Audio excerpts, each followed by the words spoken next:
everyone. The single-cylinder diesel engine is a simple, reliable, and widely used agricultural machine. Many of you have seen it, and some may have even used it while helping with farm work at home. Starting a single-cylinder diesel engine is straightforward, but not many can operate it safely and according to standards. How can we ensure the operator's safety and extend the lifespan of the diesel engine? Have any of you considered these questions? Today, we will learn about the technical specifications for using single-cylinder diesel engines. The technical specifications for using single-cylinder diesel engines are divided into 4 parts. 1. Pre-start inspection and maintenance procedures. 2. Starting operation procedures. 3. Operation procedures during operation. 4. Shutdown operation procedures. 1. Pre-start inspection and maintenance procedures. In production operations, due to the rush of agricultural timing and other reasons, many operators overlook the important step of pre-start inspection and maintenance. Although single-cylinder diesel engines are robust and durable, there are special circumstances that can cause damage to diesel engines. If anomalies are not discovered in time, it can lead to economic losses and delay agricultural schedules. Therefore, before starting, we should inspect the following items. 1. Check the tightening status of all accessories. Due to the vibrational environment in which single-cylinder diesel engines operate and factors such as seasonal use leading to long periods of storage, some components like belts, filters, exhaust pipes, etc., may become loose before startup. If these issues are not identified in time, the loose parts can cause malfunctions in the diesel engine. For example, a loose air filter can allow dust from the air to enter the diesel engine, causing wear on the cylinder walls and pistons. 2. Check the oil level of the diesel engine.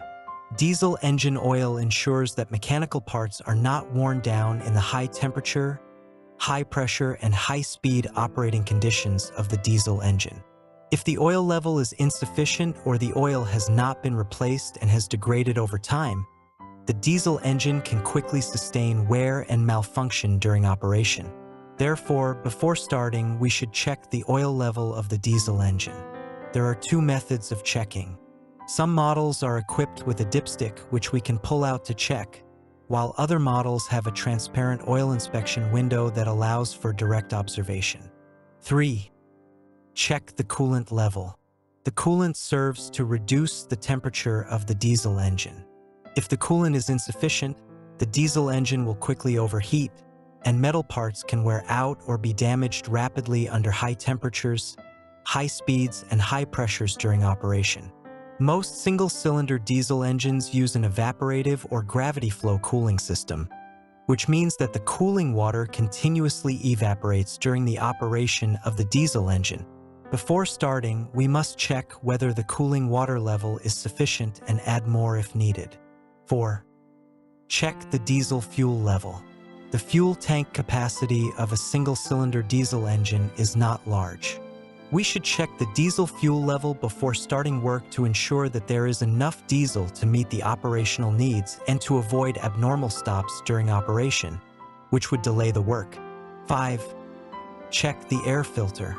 During some agricultural operations with diesel engines, there is a significant amount of dust, and the air filter can become easily clogged.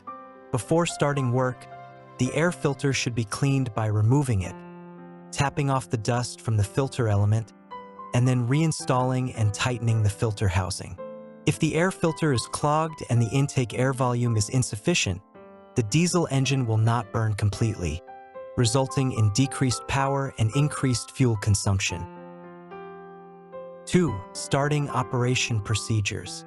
The method of starting a diesel engine seems simple, but there are many details to pay attention to ensure the operator's safety. Some techniques can also make the diesel engine start more efficiently and with less effort. 1. Before starting, ensure that the diesel engine's clutch is in the disengaged state. For diesel engines mounted on tractors, shift to neutral and disengage the clutch. For diesel engines used as water pumps or generators, disengage the load clutch. If the load is not disconnected, the resistance to rotation of the diesel engine will be too high for the operator to manually rotate it. Attempting to start an electric start diesel engine under these conditions could burn out the starter motor and pose a safety hazard. 2. Manual starting method for diesel engines. First, activate the decompression lever, then use the handle to turn the diesel engine.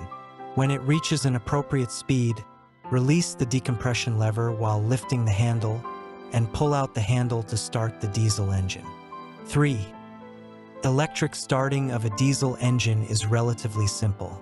Just rotate the ignition key to the start position. However, note that the starter should not operate for more than 5 seconds at a time. If the engine does not start, wait for 15 seconds before attempting to start again. This practice helps protect the battery. 4. Warming up the diesel engine. After starting the diesel engine, it should not be subjected to high-load operations immediately. The engine must warm up to its normal operating temperature before undertaking high-load tasks. If the diesel engine is mounted on a tractor, it can be warmed up by moving at low speeds. For diesel engines used in generators or water pumping operations, they should be warmed up on the spot until the water temperature reaches normal levels before connecting to high loads. Operating the engine under high load while it is still cold can lead to increased wear and tear. Frequent operation under cold conditions directly after startup can shorten the lifespan of the diesel engine. 5. Starting in low temperatures. Diesel engines use compression ignition and can be challenging to start in cold temperatures. We can use the following methods to assist with starting. If an auxiliary fuel is available, it can be sprayed into the intake during startup. Auxiliary fuels have a lower ignition point and can help the diesel engine start in cold temperatures. In areas where the temperature drops below 0 degrees Celsius, we can pour hot water into the radiator to preheat the engine and aid starting. This is necessary because in regions where temperatures fall below 0 degrees Celsius, cooling water should be drained from the diesel engine when it is stopped to prevent freezing and potential damage from expansion. 3. Operation procedures during operation. 1. The engine should only be loaded after it has warmed up. 2. Monitor the cooling water level. Single-cylinder diesel engines typically use an evaporative gravity flow cooling system, which gradually consumes cooling water during operation.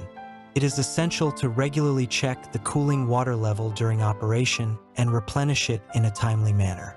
If the cooling water is insufficient, the diesel engine can quickly overheat and sustain damage.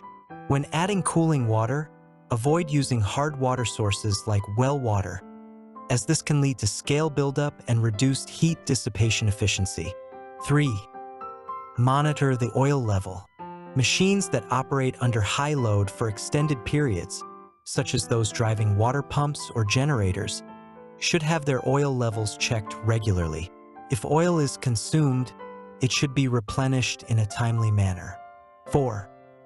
Observe whether the diesel engine's rotational speed is stable. If the speed is not stable, check whether the load is normal. If the load is too high, adjust it accordingly. If the load is normal but the diesel engine's rotational speed is abnormal, stop the engine for inspection. Do not take chances by neglecting small issues, as this can lead to serious engine failure. 4. Shutdown operation procedures. 1. Diesel engines that have been operating under high load and are hot should not be shut down immediately. Instead, they should operate at low load for 3 to 5 minutes to allow the temperature to decrease before shutdown. 2. When diesel engines operate in environments below 0 degrees Celsius, the cooling water must be drained after shutdown to prevent it from freezing and causing the diesel engine to crack due to expansion. 3. Keep track of operating hours. When the cumulative operating time reaches the service interval, maintenance tasks such as oil changes should be performed. Single-cylinder diesel engines are simple to operate and reliable agricultural machinery, but there are also standard operating requirements. Prolonged improper operation can lead to a series of problems, which is why many farmers' diesel engines require major overhauls after only 1 or 2 years of use. Proper operation can extend the service life of diesel engines, improve work efficiency, and increase economic benefits.